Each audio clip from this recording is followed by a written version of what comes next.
ওং নমো ভগবতে জ্ঞানেশ্বর দেবায় নম।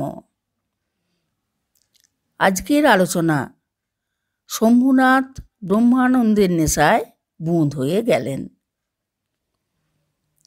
শম্ভুনাথ ব্যানার্জি গ্রামের বাড়ি আমতার কলবাসে। বাবা ঋষিকেশ ব্যানার্জি হাওড়ায় এই কারখানায় কাজ করতেন। তিনি 1952 সালে সেপ্টেম্বর মাসে বিশ্বকর্মা পুজোর দিন দেহত্যাগ করেন। তখন শম্ভুনাথের বয়স 12 বছর। কারখানায় বাবার কাজের কিছু টাকা পাওনা ছিল, তা আনতে শম্ভুনাথ বালিতে গজেন্দ্রনাথ ঘোষের সঙ্গে দেখা করতে গেলেন। গজেন্দ্রনাথ ঘোষ তাকে বললেন, তুই বাড়ি গিয়ে কি করবি? এখানে কাজ কর, মাইনে যা পাবি বাড়িতে দিবি, আর আমাদের বাড়িতে খাবি। প্রথম তাকে বিভিন্ন ডিপার্টমেন্টে কাজ করতে হতো। শেষে গ্যাস কাটিং ডিপার্টমেন্টে কাজ করতে আরম্ভ করলেন। শান্ত নিরীহ সৎ ব্রাহ্মণ শম্ভুবাবু, মিষ্ট স্বভাব। তার ভদ্র ব্যবহারের জন্য সকলে তাকে ভালোবাসেন। তখন তার 24 বছর বয়স। হারুবাবু, বংশীবাবু সকলেই তার পরিচিত, তবে হারুবাবু তার বিশেষ বন্ধু। সেদিন হারুবাবু শম্ভুবাবুকে ডেকে বললেন, বুঝলি শম্ভু, কাল কামারশালে ঠাকুরের কাছে গিয়েছিলাম। কী সব আলোচনা করলেন, আধ্যাত্মিক কথা। সব তো বুঝতে পারলাম না। ওসব শুনে মাথাটা ভার হয়ে গেছিল। শোনার পর রাত্রে ভালো ঘুমাতে পারলাম না। কিন্তু আশ্চর্য ব্যাপার বুঝলি, ঘুমের ঘোরে দেখছি সারা রাত উনি আমার বিছানার পাশে চারিদিকে ঘুরছেন। ঘুমাতে ঘুমাতে নানা রকম দর্শন হচ্ছিল। তা চল না, ওখানে আজ যাবি? উনি ঠাকুরের কথা বলেন।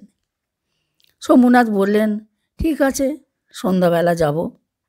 এই বয়সে সাধারণত উল্টো পাল্টা পথে মন চিন্তায় রত থাকে, কিন্তু জন্মগত সংস্কারের ফলে তিনি হারুবাবুর কথায় ঠাকুরের প্রতি আকর্ষণ বোধ করলেন। তাই সেদিন সন্ধ্যাবেলায় তিনি ঠাকুরের কাছে চললেন। ঠাকুরের ঘরে শম্ভুবাবু ঢুকে দেখেন হারুবাবু ও কারখানার অন্যান্য আরও 3-4 জন ব্যক্তি সেখানে হাজির হয়েছেন। তাকে দেখে ঠাকুর জিজ্ঞাসা করলেন, আপনি কি করেন? শম্ভুবাবু বললেন, এখানে গ্যাস কাটিংয়ে কাজ করি, তাছাড়া রেডিওর দোকানেও কাজ করি। গরিব লোক, রাত 11টা পর্যন্ত কাজ করতে হয়। ঠাকুর বললেন, কাজ করা ভালো। এরপর ঠাকুর আলোচনা আরম্ভ করলেন। মানুষ এত কষ্ট পায় কেন? ঠাকুর বললেন, ঈশ্বরে নির্ভরশীল হলে এত কষ্ট হতো না। এ বিষয়ে বেশ কিছুক্ষণ আলোচনা করলেন। তারপর জিজ্ঞাসা করলেন, আলোচনা কেমন লাগলো? শম্ভুবাবু বললেন, ভালো লাগছে, কিন্তু মাথায় সব কিছু ঢুকছে না। ঠাকুর বললেন, একদিনে সব কিছু কি বোঝা যাবে? মাঝে মাঝে আসতে হবে। শম্ভুবাবু পরদিন সন্ধ্যাও গেলেন, আলোচনা শুনলেন।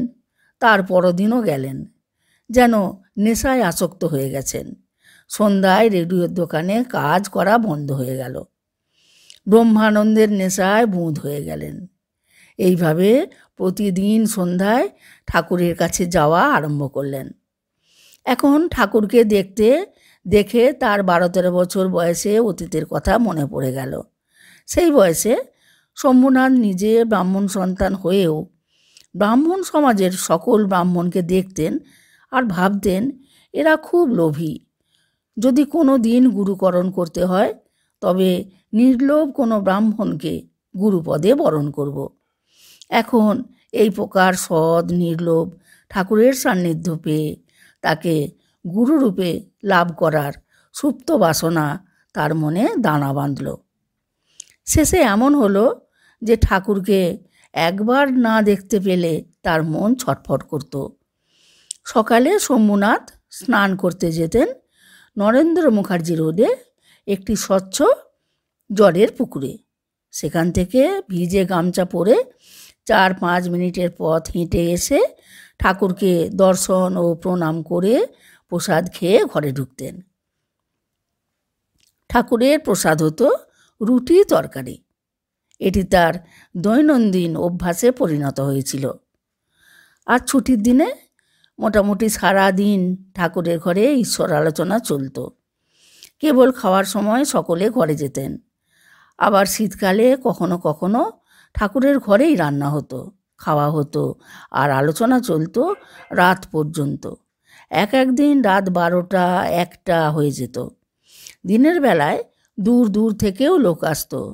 যেমন নিমতলা থেকে ফটিক পাত্র আসতেন, সারেঙ্গা থেকে পঞ্চু দাস আসতেন। ঠাকুর একদিন শম্ভুবাবুকে বললেন, শম্ভু, কাল সকালে এসো, অমৃত খাওয়াবো। শম্ভুবাবু পরদিন সকালে ঠাকুরের ঘরে গিয়ে দেখেন আলু সিদ্ধ করে খোসা ছাড়িয়ে পিস পিস করে কাটা, সেগুলো গাওয়া ঘিয়ে ভেজে নুন আর গোলমরিচের গুঁড়ো মেশানো হয়েছে। ঠাকুর 4-5 পিস খেতে দিলেন।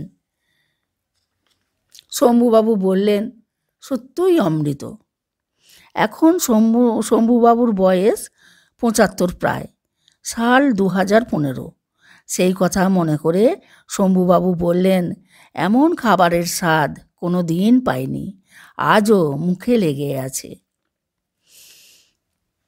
এর কিছুদিন পর ঠাকুরের সঙ্গে একান্তে দেখা করে শম্ভুবাবু ঠাকুরকে বললেন, আপনি ওদের কৃপা করেন, ওদের দর্শন টর্শন হয়, আমার কিছু হয় না। ঠাকুর বললেন, দেখো, ওসব চাইতে হয় না, যার যেমন আধার সে তো সেই প্রকারই পাবে। সময়ে সব কিছু হয়, ধৈর্য ধরে কর্ম করে যাও, তাহলেই হবে। এরপর শম্ভুবাবু ঠাকুরকে নতজানু হয়ে প্রণাম করে ঘরে গেলেন। যেদিন ঠাকুরের সঙ্গে প্রথম দেখা করতে গিয়েছিলেন সেদিন শম্ভুবাবুর মধ্যে ছিল আমিত্বের অহংকার। ফলে ঠাকুরকে তখন তুচ্ছ জ্ঞান করাই স্বাভাবিক। তার মতে সেদিন ঠিক তুচ্ছ জ্ঞান করিনি, তবে সাধারণ মানুষের মতো দেখেছিলাম। আর এখন দেখি উনি হলেন জ্ঞান ভক্তির আধার। তাই তার শ্রীচরণে জ্ঞান ভক্তিতে এমনিতেই মাথা নত হয়ে যায়। যাই হোক, ঠাকুরের আদেশ শিরোধার্য করে শম্ভুবাবু নিয়মে চলতে লাগলেন।